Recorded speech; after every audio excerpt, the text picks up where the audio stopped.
You're listening to English as a Second Language podcast, English Cafe, episode 17.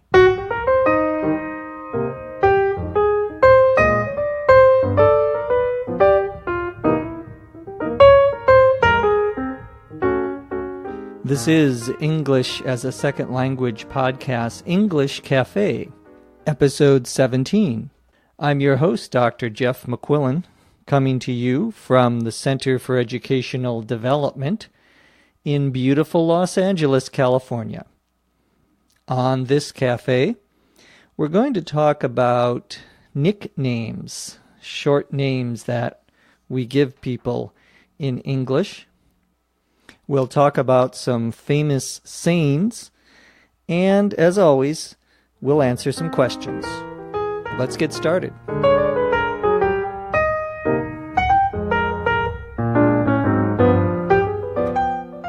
A reminder before we start today that we have a bonus special podcast for you with tips on improving your English, and you can get that special 25-minute podcast by going to our website at www.eslpod.com and taking a very short 2-minute survey, and then you can get a free podcast on improving your English.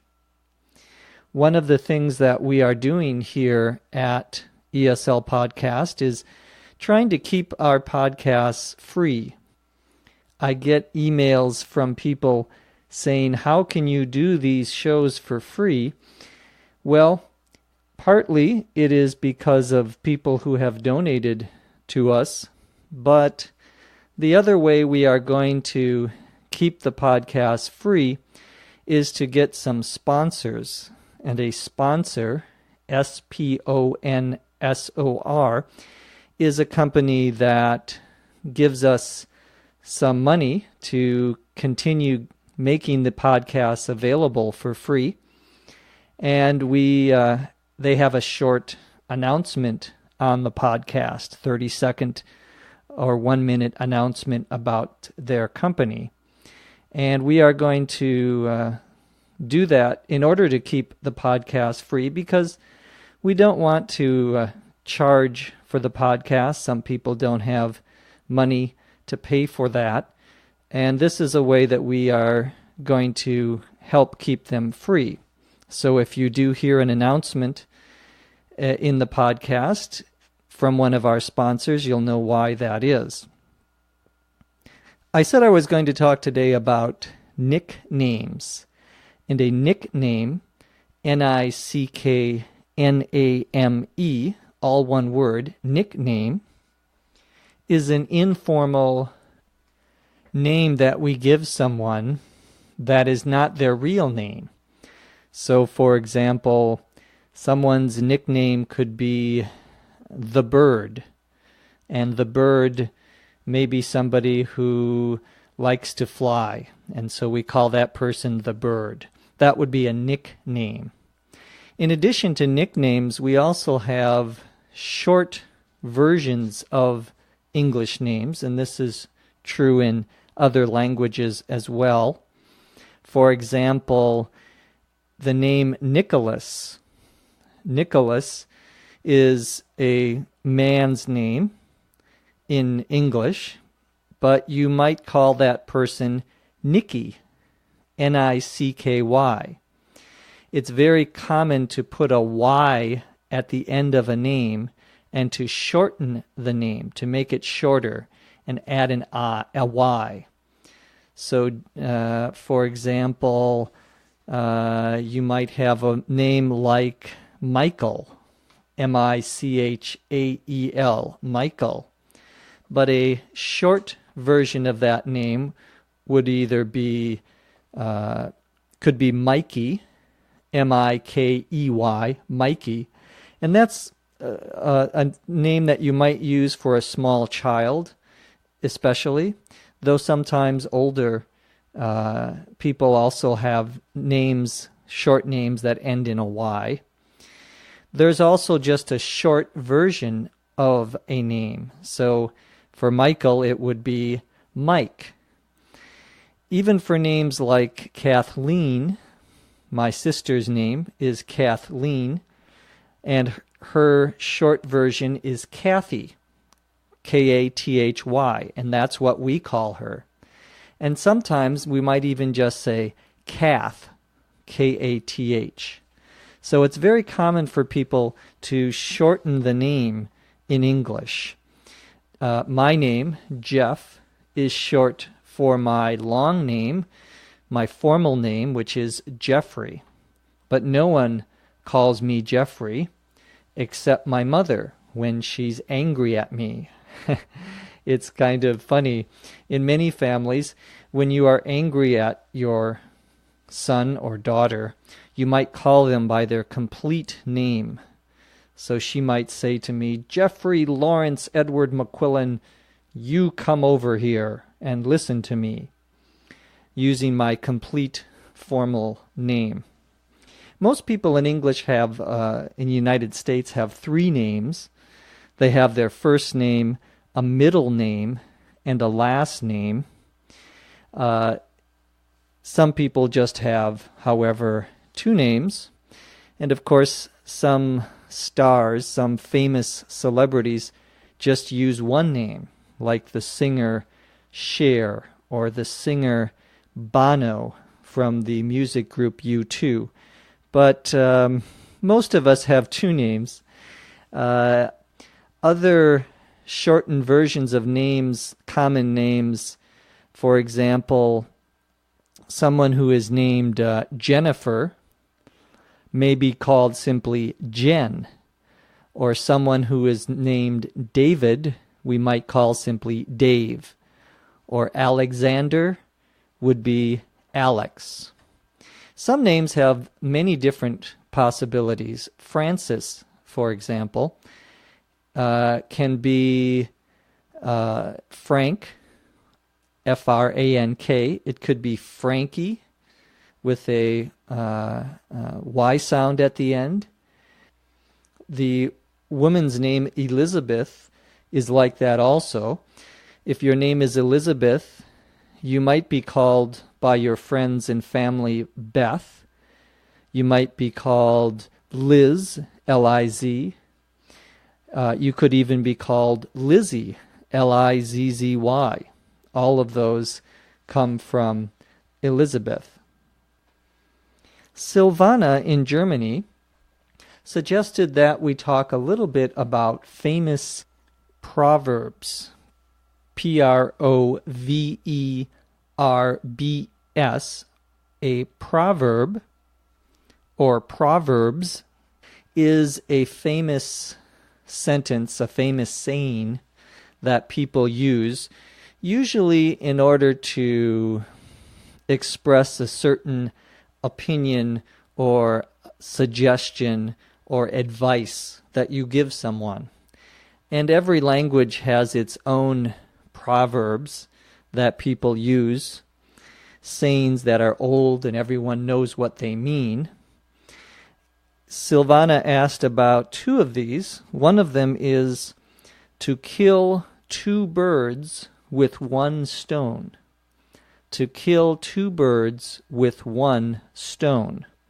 The idea is that you have a stone, S-T-O-N-E, is a rock.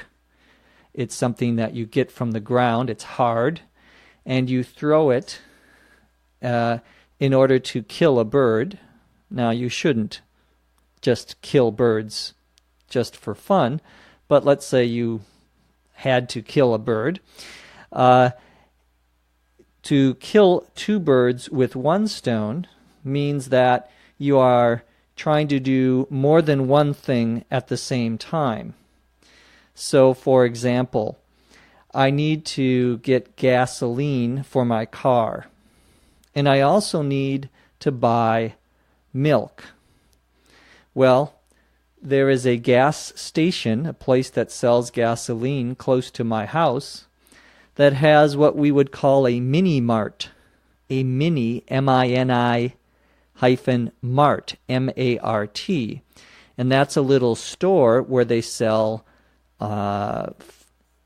very basic kind of food, milk and often alcohol and beer and so forth. Well, I decide I'm going to kill 2 birds with 1 stone, and I'm going to go to the gas station and fill up my gasoline tank. To fill up means to make full, so I have all the gasoline I need for my car, and I'm going to go into the mini mart and buy some milk. So by doing one thing, going to the gas station, I'm able to accomplish 2 goals that I have.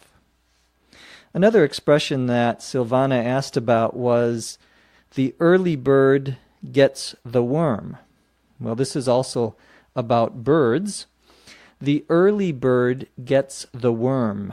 A worm, W-O-R-M, is usually a small, maybe 1-2 inches, usually brown or black, and they crawl in the ground. And there are things that birds eat. Birds eat worms as their food. Many birds do. And the expression, the early bird gets the worm, means the person who gets up early or arrives to a place early will get the best selection of whatever is available. So if there's a store that's selling new iPods and you want to get an iPod, well, you better go to the store early in the day, because the early bird gets the worm, meaning the person who goes early will get the best selection or the best items that are available. Now let's answer some questions.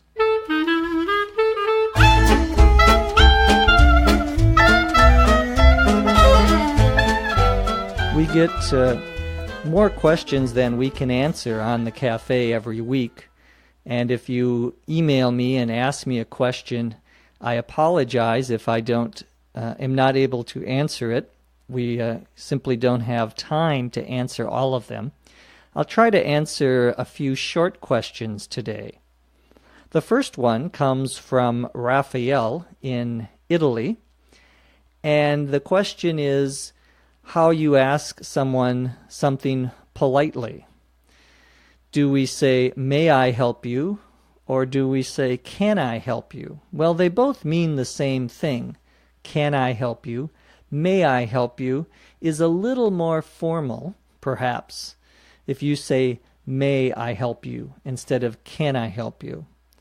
So if you walk into a store, the more polite, formal way would to say to someone, "May I help you?" meaning, do you need any help? But "Can I help you?" is also very popular. Agathe, and I'm not sure if I'm pronouncing her name, A-G-A-T-H-E, correctly. I'm sure I'm not. It looks like a version of the English name Agatha, like Agatha Christie, the famous British mystery writer, but maybe I'm wrong. Her question, she's from France, and she wants to know about using the verb to do with another verb. For example, she has heard the expression, "I do recognize you," which you may say, instead of just saying "I recognize," you may say, "I do recognize you," or "I do want to go to the store." Well, we use that "do." That is used when we are trying to tell the person who may not understand what we want to do or what our opinion is.